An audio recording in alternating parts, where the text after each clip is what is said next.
I mean, they don't really have a choice. Oh, look at this. Beautiful pan shot. Great angle as well, right? Yeah, yeah. Yeah, that one's just clear in the last episode as well, right? Ah, still at it. I mean, it's only been it's been an instant since the last episode, right? Oh, yeah. This is tough. It's tough for him. Especially for him, given his disposition, right? Ooh, look at this. Oh, yes. Oh, he made it. Is he too late? Oh, Khan's still there. Again, yeah, it's only been an instant, I suppose. I really have to get used to that. Yeah, Kill knows. He knows. He understands. Oh, he made it in time. Oh my god, look at that mirror shot. A glimpse into the future, perhaps. Oh, I love this.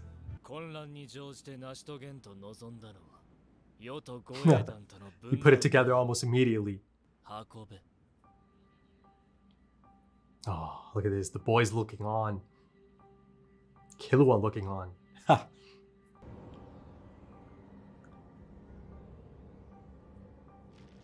Ah. Oh. 繰り出そうとしている技に王への害意はない。王自身がそれを瞬時に悟ったことに両名も気づいた。 Yeah, he didn't react much to it, did he? ゼノがわずかな知識すら念に込めようとしなかったのは王への敬意か、それとも Or was it? Let's talk about that later. Yeah, oh my god, look at this.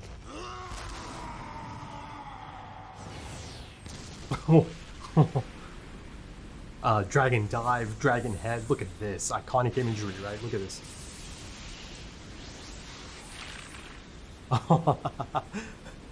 Okay.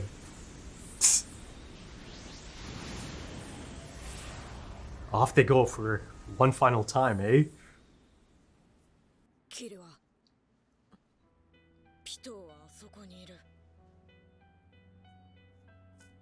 Interesting choice of music. Really quite deliberate, isn't it? Let's go. Kept it simple. Oh. Oh. Ah. そう問いたい衝動をかろうじてキルアは抑え込んだ。 Yeah. 聞いてしまったらもう止められない。引き返せない。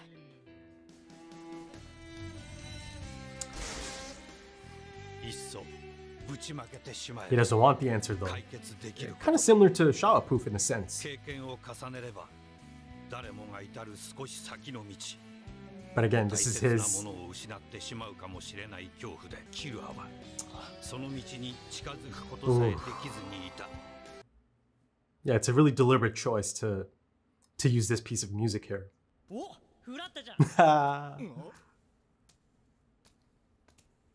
Ooh.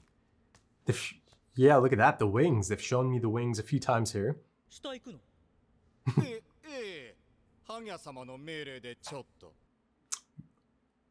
Whoa.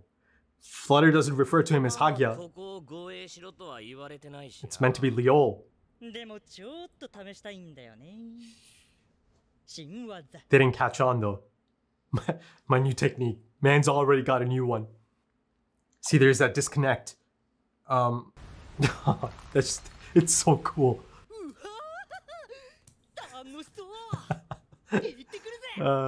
Of course.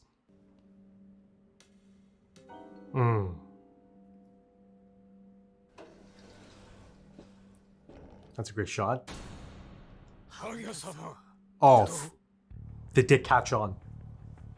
See, there's that disconnect. He didn't know. Ikako didn't know that dynamic anymore. Or at all. I'm not even sure if he knew that it's meant to be Liol now. I love this. The mix of smoky jail and the specs, the glitter. Scales, not specs. But you're not a normal person, you know. Okay. Ooh, look at this. 覚悟、そして自信が2対3対5ほどの That's a solid read, isn't it? That's handy. 警戒感がやや薄いのは自信の表れ。 Makes sense. 強い性格と言えますね。 Even the stance, スピリチュアル confidence, メッセ right? ージは相手の周囲を鱗粉で覆い、オーラの流れを That is 鮮 so 明にす handy. ることで That's clutch. 相手の精神状態を知ることができる。王直属護衛 Classy. シャウアプフと申します。 Ooh, look at this going in again now. Let's see. Ooh. いやや警戒の渦が強くなりましたね。生まれ変われば忘れましょう。 A rebirth? Oh, there's more?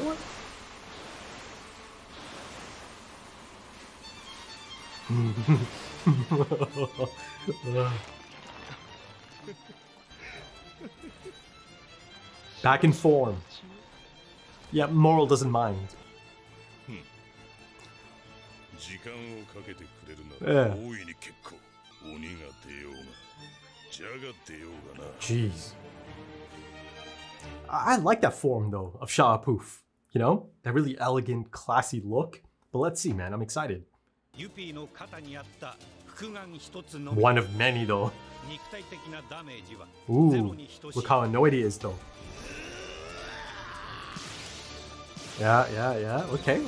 That could be part of the strategy. ユピーは攻めきれずにいた。 Get him to lash out, to 潰さ act れた out. のではなく奪われたのだという奇妙な実感がユピーの精神に与えた影響は大きい。 Keep him occupied. 得体の知れない攻撃を重ねて受けたことで Little ユピ step ーは back. 一歩退き、こいつを王に近づけるわけにはいかない。 He's not trying to get to the king, brother. 1秒でも長くこいつ Ah. 王と分断 Yeah, it's just like Moral and ユ Shah ピー Poof. とシュートの利害が一致したのだ。 Oh. 耐えてくれ。ナックルは流れ出る涙を止められずにいた。 Heart of gold, man. Heart of gold. Oh my god.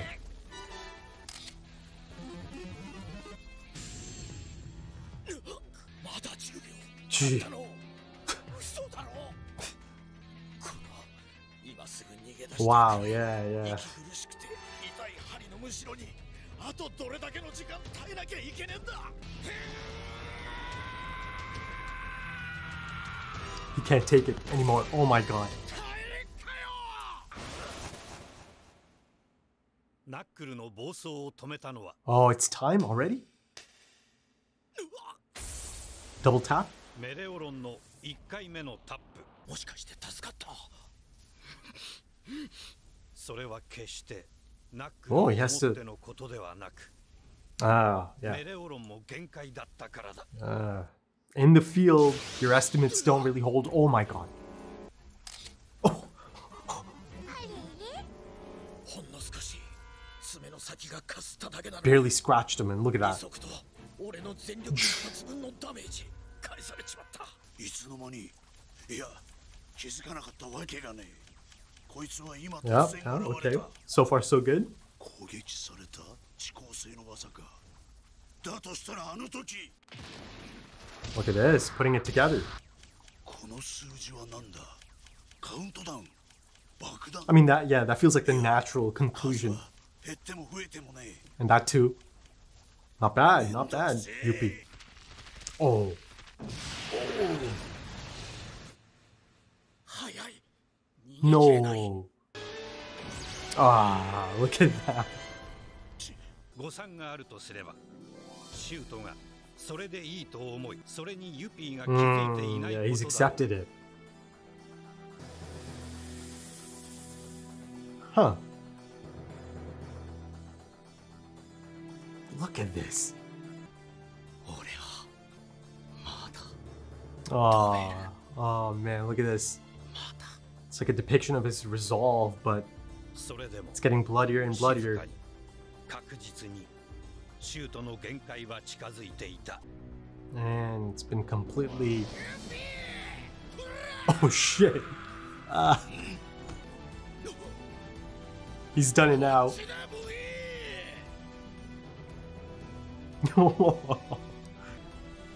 There's no chance he could have just stayed on the sidelines and see that happen to Shoot. その方が UP の注意が散漫になってシュートが助かるに決まってる。 My God. Knuckle, man. Oh. 冷静になって我に返ったナックルが出した結論は姿を現すこと。 Okay, so it looks like Knuckles giving up the element of surprise, and for the first time since the palace operation began, he's, he's going toe-to-toe. He's about to go toe-to-toe with one of the, one of the royal guards. I mean, okay, maybe not going toe-to-toe because, right now the name of the game is to avoid getting hit by Montoteyupi, and that's about to be a tough task, right? Because you see that just a random strike, just a little scratch, a flailing, arm that barely kind of scuffed him on the cheek. Just that random lucky strike paid back more than half of it, right? So imagine a full-on strike. Now, of course, Knuckle and Montoteyupi cannot hurt each other, right? But again, it's on a razor's edge because if Knuckle gets caught by a proper strike, Montoteyupi can pay it back. So ultimately, he kind of has to tag in for Shoot, who essentially performed heroically up until this point, right? Over the span of these past 2 episodes, even though, it's only really been seconds, right? A lot of the things that are taking place in this episode are really only happening over the span of a few seconds, right? Though, they do make a distinction. The narrator specifically makes a distinction, if needed, for, a scene like Ikalgo and, Cheetu and the other one. Sorry, I cannot remember the name. I mean, I remember the name, the spelling of it. I'm just not going to try it. I'll give it a shot next time, perhaps. But yeah, and then of course there's Welfin as well, in the shadows, who indeed does pick up on that slip up. Both of them pick up on the slip up, and yeah, good on him, I suppose. He kept a straight face, didn't react to it. The other one, but once Flutter or Ikalgo does get into the elevator, then you get the reaction out of both of them, right? It's a slip up. It is, unfortunately. Now, the thing is, maybe it's not a slip up. Maybe it's okay, listen, ultimately it's a slip up, but who knows if it's on this level, if it's just it wasn't communicated to him, or perhaps maybe it is just as simple as Ikalgo slipping up and he did know that Hagia-sama now goes by Leo, right? But to me it kind of felt like, okay, this might be a bit of a communication breakdown, perhaps, just again, at the most basic level, a slip up that he wasn't told Hagia-sama's new name. And for someone like Flutter, who's essentially meant to be one of his, closest allies, or, one of his main lackeys or right-hand man, all of that, it's just, unthinkable that he would slip up on something like this. So of course, now both of them are on alert. Right now, they know for sure something's up here. Now, Welfin actually did put together most of it in the last episode, right? He came to a lot of logical conclusions, right? Given the fact that he doesn't have some of the information, right? He wasn't able to deduce that, okay, Flutter is being controlled. But now because of this, not split up, this slip up, he might actually be able to get to that as well, right? And then, there's that whole situation of the wings, right? He told them, or he told the other guy, okay, yeah, it kind of just happened now because of the enemy attack, even though, whose enemy are they really? Because ultimately they don't really have any loyalty or love for the king, for King Meruem. They don't, right? They have no obligation to protect the king. I mean, not that he needs any protection, but just, just at the most basic level, in the loyalty sense, right? This is our king. Let's, do our part. Right, they really don't feel that urgency at this point. You see the homie Cheetu, who completely just does not pick up on the slip up, right? As expected, of course. Cheetu's not the brightest, but listen, like I said before, on a few occasions, I really enjoyed Cheetu anytime he does show up. Again, one of the main reasons is just that attitude, the voice acting, all of that, and of course the bombastic events outside really caught his attention, and he's already on the move, right? He saw the dragon head, summoned by the incredible, the iconic Xenozolodic, though ultimately this incredible ability, right? It's more of like a dragon taxi as he proceeds to escort them to another location, perhaps an ideal location that is far removed from any, potential human casualties, right? And again, as expected, Meruem kind of put it all together quite quickly. I mean, Meruem was easily able to, put it all together given their reaction inside of the guest room, right? As they do come across that unfortunate situation, right? A civilian getting caught in the crossfire, right? In the aftermath. And, they held off. At that point, from Meruem's perspective, the rules of engagement are pretty clear, more or less. But that being said, as I saw in the conclusion of the last episode and then the beginning of this episode as well, in the form of a quick recap, the chairman still ends up pointing Gon in the right direction or perhaps in the wrong direction, right? It's all a matter of perspective. The chairman's, he's a fascinating one. He's always been a fascinating one, but now I'm really truly getting to see him in the field, right? Making these types of choices. But yeah, Zeno ends up using that ability, Dragon Head, and now both of them are off. The chairman and Meruem, they're off to another place, another spot. And I'm sure, the next time I get to see them, it's about to be something incredible, the beginning of something incredible. The chairman and Meruem, that is. And also, at the same time, it's a confirmation that indeed that's the end of Zeno's role in any potential fight against the Chimera and King, Meruem. And at this point, it appears that he has done his part of the deal. And yeah, that's about it from the looks of it, right? Now, of course, before he potentially takes off, I kind of hope he does kind of get to speak to his grandson, right? I mean, they're right there, but again, there's a Gon and Killua scene, and they're just kind of lunging at that room, at the guest room, right? So I'm not sure if that's about to happen or not, but it's like right there. It's right there. So hopefully it happens. But I think a reunion, even if it's a quick one, could be beneficial, right? It could be interesting. It could be intriguing, right? Because this is Xenozolodic. So, his read on Killua at that point in time could be really fascinating, right? Because Killua has been gone for a decent amount of time at this point, and, he's had a lot of learning experiences, growing experiences, right? This is not the same Killua that left the Zoldyck estate, right? The second time round as well. He's had a lot of really interesting ups and downs and all of that. So if indeed Zeno does end up departing now, it could still be cool if he could, maybe talk to Killua, right? Maybe give him a bit of input here. Because, again, ultimately, this is the Zoldyck that is meant to be the next in line, the one that's meant to carry the name, right? In Killua. Now, I'm not saying that he's going to try to take Killua, right? Ask him to come along, leave this place. I don't think that at all, right? That just doesn't seem like something Zeno could ever think of doing, really. Because he understands Killua is a part of this. He has people depending on him. He might be a part of all of these plans, right? I mean, he has spoken to the chairman. I'm not sure how much the chairman's shared, right? But surely, the topic of his grandson being a part of these plans kind of came up at some point. And also in terms of the Dragon Head ability, as Meruem immediately noticed, right? He just knew immediately that this isn't a threat, right? This isn't going to be an attack or anything. And then you see an immediate, reaction from the chairman as well.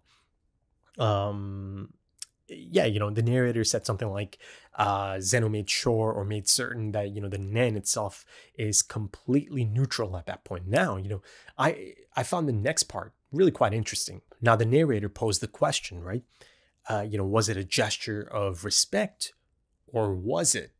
So, as a hypothetical, if it's not a gesture of respect, is it possibly fear? Or, fear sounds like, I don't know, Xenozoldyck is not the type of person that fears, but is certainly intelligent enough to know if someone is perhaps on a different level, right? That someone is going to be, quite problematic if he is to go against them, right? And that's in line with the things I do know about the Zoldycks. They don't care much for heroics or anything. They're really quite pragmatic. They do the job. They don't kill for fun. They're not out here fighting for fun. They established that a long time ago. So this could be that, But then you can also kind of go back to, one aspect of Illumi's teachings or his programming for Killua, right? This idea of never going up against someone that you cannot beat, right? That's just the intelligent, that's the smart thing to do, right? Live to fight another day. This could be something similar, right? On a much, much larger scale because, this is Xenozoldyck and this is the Chimera Ant King. So perhaps, Zeno understands, okay, this is not someone I need to, go up against. This might be someone that could be the end of me. Ultimately, I'm not saying he's fearful, but he is being intelligent about it. But yeah, ultimately his job is done, right? They made it clear that he's been brought in for a really specific job. And listen, he is integral to them actually, getting in there, right? His dragon dive moment, but yeah, he's done his job. He got paid handsomely for it as well, right? And again, there's a few interesting things that came up, a few unknowns that popped up, a civilian getting injured, and then of course, the king himself. This is not, again, something he was expecting, right? He was given information, but the things that he's seeing in front of him are kind of not matching up here, or didn't end up matching up. And, before I move on from this topic and kind of go back inside of the palace, I simply have to, touch up on that shot of Gon and Killua looking at Xenozoldyck and the chairman, Netero, right? I called it the mirror shot. I feel like it's a clear comparison being made here. The yin and yang dynamic between the two pairs, right? The touch up on it in the Dragon Dive episode. So of course, since that episode, I've been thinking about the years that these two iconic figures have kind of spent together, right? On perhaps different gigs. And, they go really far back, as Zeno mentioned. I mean, the chairman's already an old man by the time Zeno's born, right? And, he fought Zoldyck, I believe he said, Zeno's grandpa. So there's a lot of history there, a lot of shared history there. And of course, many of you know me at this point. That is something that is exciting to me, the possibility of, exploring that dynamic, that relationship further, right? Listen, I don't know if that's a thing at all. I'm guessing it's probably not a thing in the anime, given, the point I'm at, right? And given the episode count, I'm getting closer and closer to the 148 episode count. I'm guessing if that's a thing, that's probably something that's explored in the manga at some point, right? Now, I'm not looking for an answer, But yeah, let's go back to Ikalgo and Chitu and the other one and Welfin. I'll come back to Gon and Killua, of course. It's going to have its own segment. But yeah, I was making this point about many of these Chimera ants, the remaining Chimera ants, within the palace, maybe around the palace as well, outside of the palace rather, they just have no loyalty or, love for the king or even the royal guards, right? They just kind of coexist, right? And, this idea of coexisting is most definitely going to be at play, right? Regardless of how it all ends, right? Say Meruem does end up getting defeated somehow. He does end up dying. It doesn't mean that that's the end of the Chimera ants. It doesn't. It simply doesn't. I mean, there's always going to be a few of them around. But, even if Meruem is to die, there's Chimera ants out here that have their own agendas. So ultimately, there are Chimera ants at play at this point, within the palace that are just kind of like unknowns at this point. They could choose anything, really. They could choose whatever they want. So yeah, at this point, Ikalgo really has to be on it because, Welfin's on him. He's on him. He's on his tail, essentially. And he's letting it play out. And that's the smart thing to do, right? He wants to see how these things are going to play out.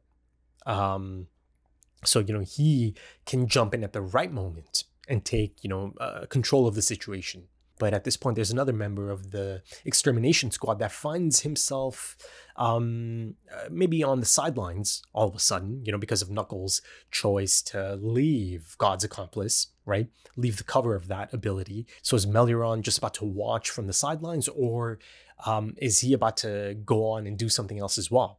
I mean, up until a certain point, it's the perfect match. It really is, Knuckles' ability and Meliron's ability, God's Accomplice. And, of course, they successfully tagged Monta to Yuppie, even though, it hasn't been smooth sailing since. But again, ultimately, in practice, it's a tough one, right? Knuckles specifically, right? Again, given his disposition and just given his pure heart, right? it's nearly impossible for him to just stand on the sidelines as Shoot is in there, right? Just trying his absolute best. And then after a certain point, even Shoot's best is not enough anymore because, you know, he is beginning to fade right at the end. And, you know, Knuckle knew it's now or never. He has to jump in or Shoot is a goner, right? And Shoot accepted it as well, essentially. But yeah, you know, those moments of him just tearing up and just agonizing from the sidelines, it's you feel it, you really truly feel it, because, you know, it's a character that's been really set up quite effectively, right? Post NGL, in that mini training arc, and again since then as well. It's a beautiful character. You know, he's a beautiful soul. I mean, it's a character that I've thoroughly enjoyed. You know, his presence has been most welcome in this arc, in this, you know, group dynamic, in this team dynamic, and, you know, I'm excited to see how this plays out. And you know, of course, a little bit concerned as well. You know, both Shoot and Knuckle are up against it. They really are. And, you know, it's going to require quite the performance. And then, of course, in the throne room, you've got Shavapuf and Moral, right? And, you know, it's really quite interesting that, you know, a few episodes ago, you have Moral who's trying to break out of this space, right? You know, visually, it's kind of presented in the same manner. You know, it's an overhead shot. Again, you know, the first time I get to see Chitu's ability. Though, of course, he's got another one lined up already, and he's excited about it to test it out and all of that. But, you know, this time, Moral is not trying to escape. This time, he's trying to keep someone else in there, right? In that enclosure, Smoky Jail, specifically. But yeah, you know, Shavapuf, you see that he's also regained composure, and, you know, he's back to his, I don't know, manipulative best, I suppose, right? A lot of mind games at play. Moral certainly holds strong, and, you know, ultimately it just gets something completely new out of Shavapuf, at least new for me as an audience member, right? Of course, Shavapuf knows he can do this. I mean, the specific line of dialogue there is, after a rebirth, all will be forgotten, right? So, you know, he's ready to perhaps showcase a new form, right? Because he tried everything else before that. It didn't quite, you know, play out as he was hoping for it to play out. You know, Moral held strong, and Shavapuf felt that this is the approach now. You know, this really caught me by surprise. I did not expect something like this, him preparing to take another form.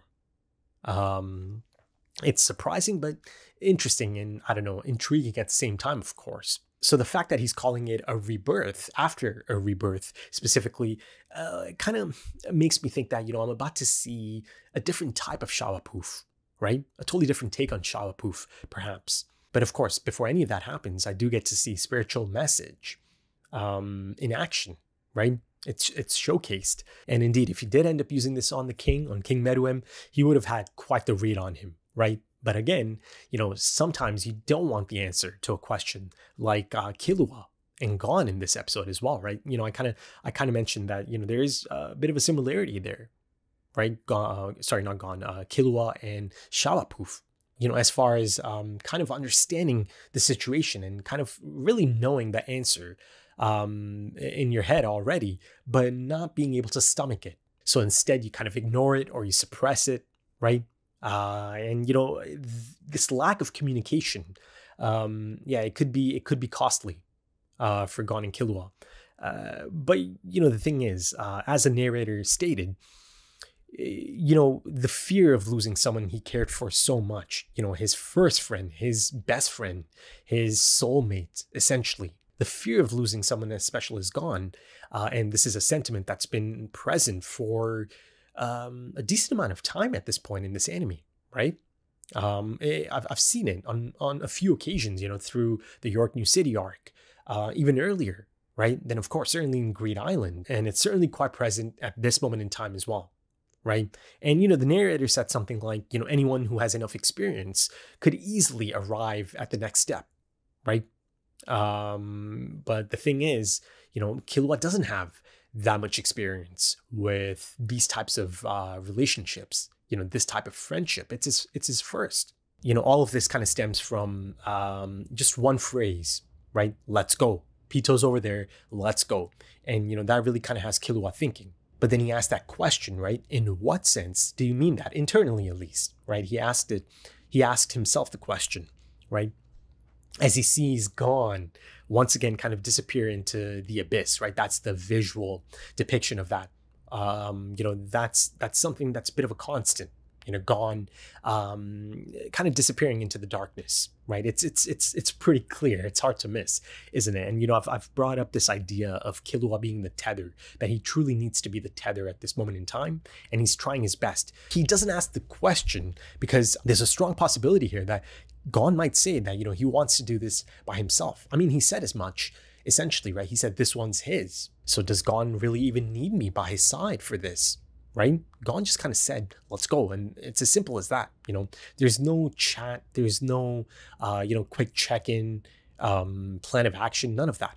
And, you know, this idea of Killua being his tether, you know, this is kind of at play here, I think. You know, he knows that he cannot let Gon go in there, right? So for that reason, he does not, you know, want that answer.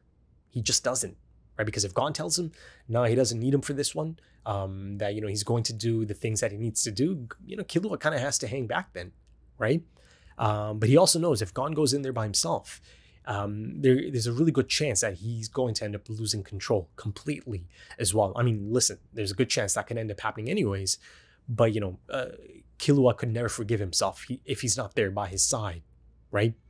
It would just eat him alive for the rest of his life.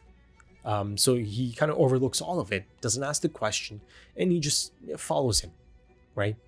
And of course, you know, it's the same score, that beautiful score, that haunting piece of music, right? Because it's associated with, again, episode 85, right? Getting away from Neferpito and her end right after Kite's taken.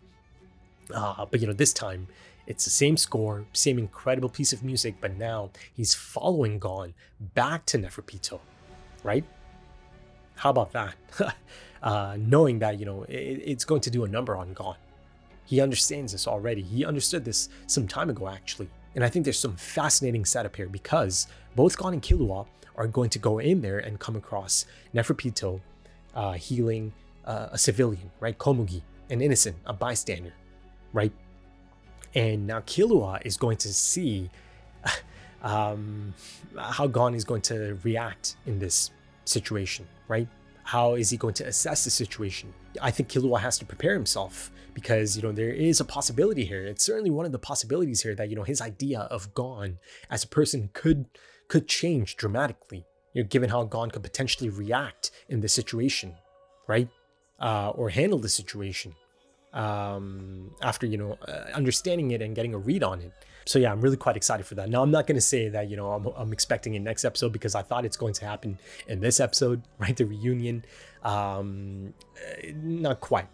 So yeah, you know, it's it promises to be a significant moment, perhaps a monumental moment for you know, this relationship, this friendship. But yeah, I think that should do it for this one, folks. If you enjoyed that, consider dropping a like, consider dropping some comments, give me your thoughts. If you are interested in early access or timer-based full length, or perhaps even full opacity, consider checking out the Patreon page. Links are in the description and the pinned comment. Also links to social media if that's your thing. Right then, thank you so much for joining me, folks, and thank you for your time because time is precious. It really is. And I do hope to see you again soon for the next one. Until then, take it easy.